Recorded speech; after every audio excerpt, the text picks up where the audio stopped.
Praise the lord. Good morning. સવારની સલામ. એક સુંદર શરૂઆત યશા 41 અને 13 સાથે પ્રભુની પ્રોમિસ સાથે કરીએ. નહીં તો 20 નહીં, કેમ કે હું તને સહાય કરીશ. એ વિધવા સ્ત્રી તો કે છે કે તારા દેવ યહોવાના સમ કે મારી પાસે હાંડલીમાં થોડો લોટ છે અને કુંડીમાં થોડું તેલ છે.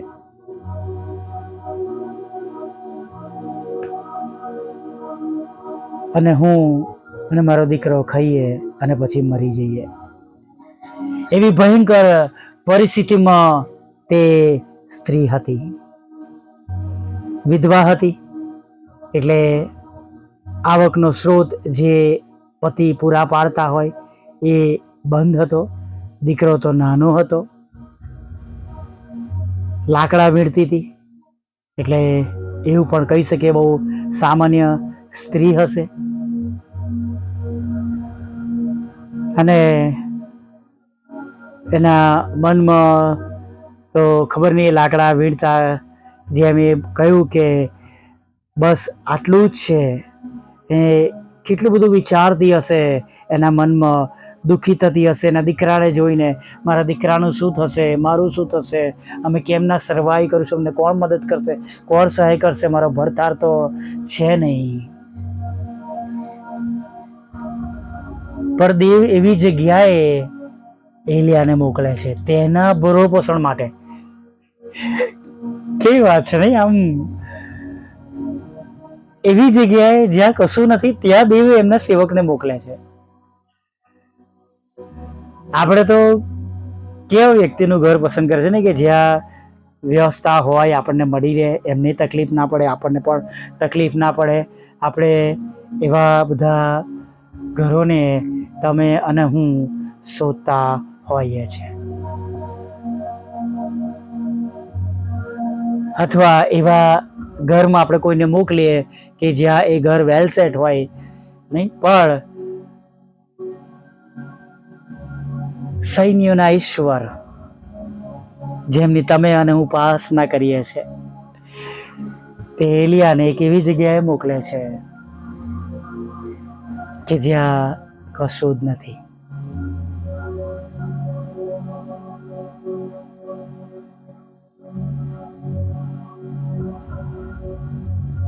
અને એલિયાની સાથે દેવ એ દીકરાને અને વિધવા સ્ત્રીને પણ એ સમયની અંદર 3.5 વર્ષ સુધી અથવા દુકાળના સમય સુધી પ્રભુ તેમને પોષણ આપે છે. એલિયા કહે છે કે જ્યાં સુધી ધરતી પર વરસાદ પડશે નહીં ત્યાં સુધી હાંડલીમાંનો મેદો અને કુંડીમાંનું તેલ ખૂટી જશે નહીં. હાલેલુયા. Praise the lord. પ્રભુ તમારા અને મારા માટે અશક્ય રીતે કામ કરે છે. જે આપણી જોવાની દ્રષ્ટિ છે એનાથી અલગ દ્રષ્ટિ છે પ્રભુની. મેં જેમ કહ્યું એમ કે પ્રભુએ એવા શિષ્ય 12 શિષ્ય પસંદ કર્યા હતા કે જેમની ક્વોલિટીઝ અથવા જો આજના જમાનામાં જોબ માટે જો કોઈ બાબતો ભણેલા ના હોય, જ્ઞાન ના હોય અને ઘણી બધી બાબતો ના હોય તો રિજેક્ટ થઈ જાય. અને એવા માછીમારો, અભણ માછીમારોને પ્રભુએ પસંદ કર્યા એમની સેવાના માટે. હાલેલુયા. તેમની વિચારવાની શક્તિ, તેમની જોવાની રીત જેને તમે અને હું કદી પારખી નહીં શકીએ, કેમ કે તેઓ આપણા જેવા મનુષ્ય સ્વભાવના નથી. હાલેલુયા. Praise the lord. એમની પાસે એ હૃદય છે, એમની પાસે એ લોકો માટે બોજ છે કે વધસ્તંભ પરથી કહે છે કે બાઈ જો તારો દીકરો. તેઓ કહે છે પિતા આ લોકોને માફ કરો કેમ કે તેઓ શું કરે છે તેઓ જાણતા નથી. એવો પ્રેમ રાખનાર પ્રભુ.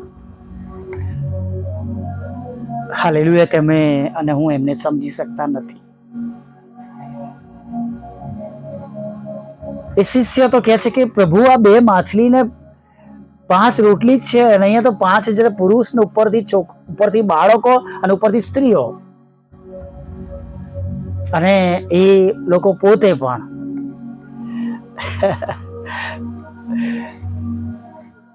ગજબની બાબતો છે ને. પણ તમે એનું જોઈએ છે કે બધાએ પેટ ભરીને ખાધું, અને કે છે જે વધારવામાં આવ્યું હતું છાંડેલા કકડા જે થાળીમાં રહેવા દીધું હોય, કે છે એ બધાની 12 ટોકરીઓ ભરાઈ. 12 ટોકરીઓ નકામું ખાઈ ના જાય, કે છે, કેમ કે આશીર્વાદિત હતું કે કોઈના ચરણોમાં ના આવે. એક કડવી વાત પણ વાલા મિત્રો કહેવા માંગુ છું કે જ્યારે આપણે પ્રભુના આશીર્વાદોનો મિસયુઝ કરીએ છીએ ને, ત્યારે આશીર્વાદો આપણી પાસેથી જતા રહે છે. એનો આશીર્વાદ જતો રહે છે. પછી એ નાણાં હોય, જ્ઞાન હોય, બુદ્ધિ હોય, દાપણ હોય, કોઈ સામર્થ્ય હોય કે તાલંત હોય, પણ જ્યારે આપણે આપણા વગનો ખોટો કે ખરાબ ઉપયોગ કરીએ છીએ, પ્રભુ આપણાથી નારાજ થાય છે. સાઉલ જે પ્રથમ રાજા હતો, જે એના પોતાના વગનો ખોટો ઉપયોગ કરે છે, રાજા હોવાનો એ ખોટો ઉપયોગ કરે છે, જે ન કરવાનું એ કામ કરે છે. અને આપણે જાણીએ છીએ સમુએલના દેવ કહે છે કે મેં એને નકાર્યો છે. ક્યાં સુધી તું એના માટે દુઃખી થઈશ? મેં એને નકાર્યો છે, પણ મેં મારા માટે, ફોર મી, મારો મનગમતો માણસ પસંદ કર્યો છે. આપણે દેવના વિચારોને પારખી શકતા નથી. આપણે દેવની યોજનાને પારખી શકતા નથી, પણ ખચિત તેમની સાથે રહેવામાં બચાવ છે, સંભાળ છે, તેમની કૃપા છે, તેમની દયા છે.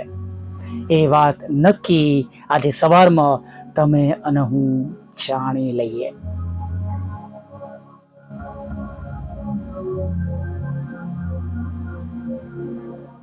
Praise the lord. હાલેલુયા.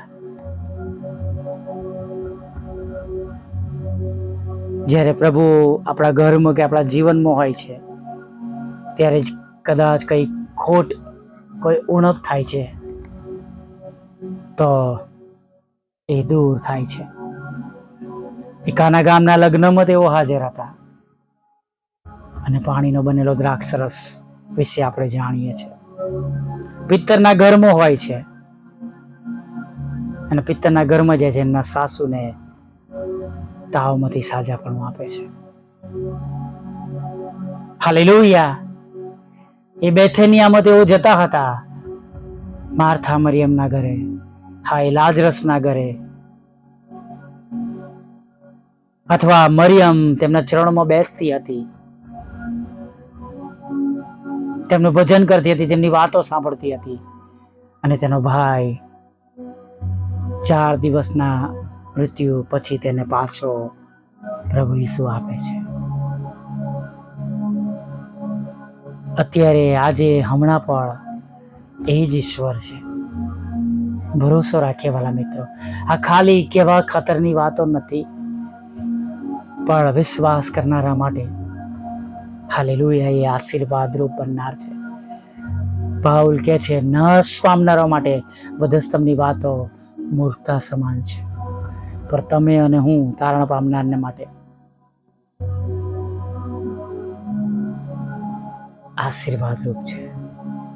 આપણા બચાવવાના માટે છે. હાલેલુયા. આવો એક નાની પ્રાર્થના સાથે પ્રભુએ આપેલા આજના સુંદર દિવસમાં આગળ વધીએ. વલા પ્રભુ, અમે તમારી સ્તુતિ કરીએ છીએ ને તમારો પુષ્કળ આભાર માનીએ છીએ.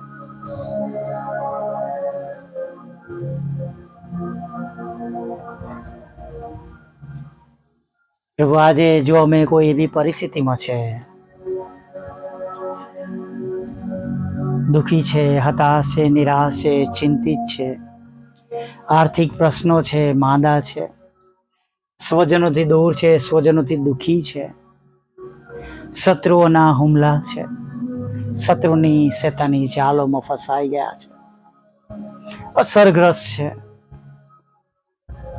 પ્રભુ, અમે તમને વિનંતી કરીએ છીએ, તમે દયા કરો, મદદ કરો, તમે સંભાળો, તમે કાળજી લો પ્રભુ.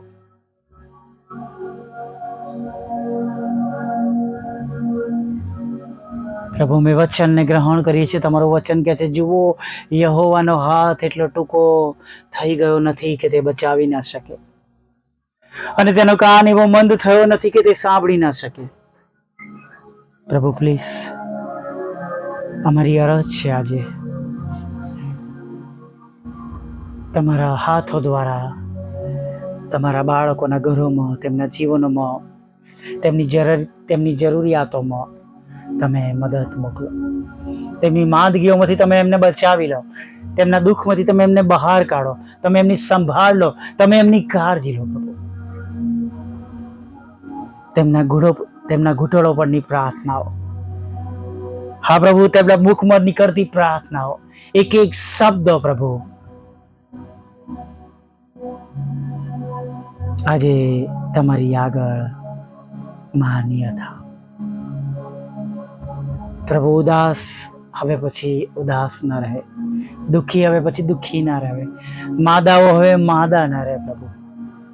પણ દરેક ઘરોમાં તમારો પ્રેમ, તમારો આનંદ અને તમારી શાંતિ ઉતરી આવે.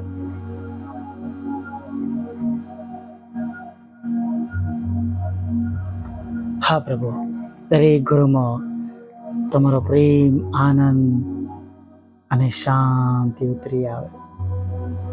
દરેક ઘરોમાં, દરેક જગ્યાઓમાં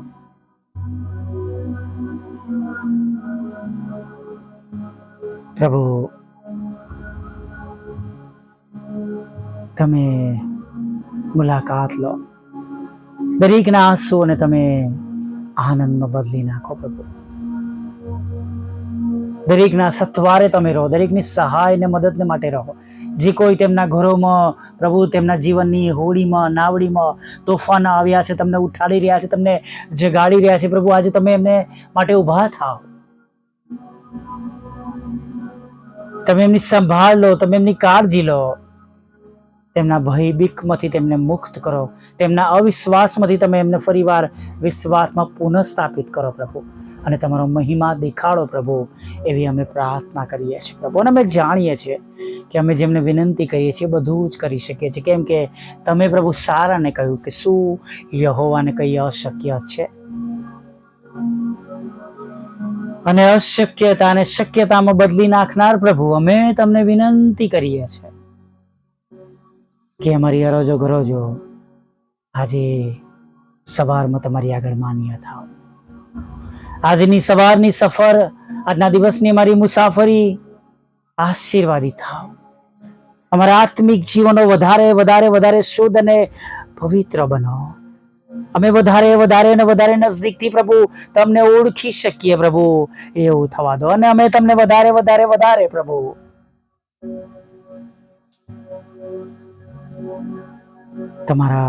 તમારું ભજન કરનારા બાળકો બની જઈએ, એવું થવા દો પ્રભુ.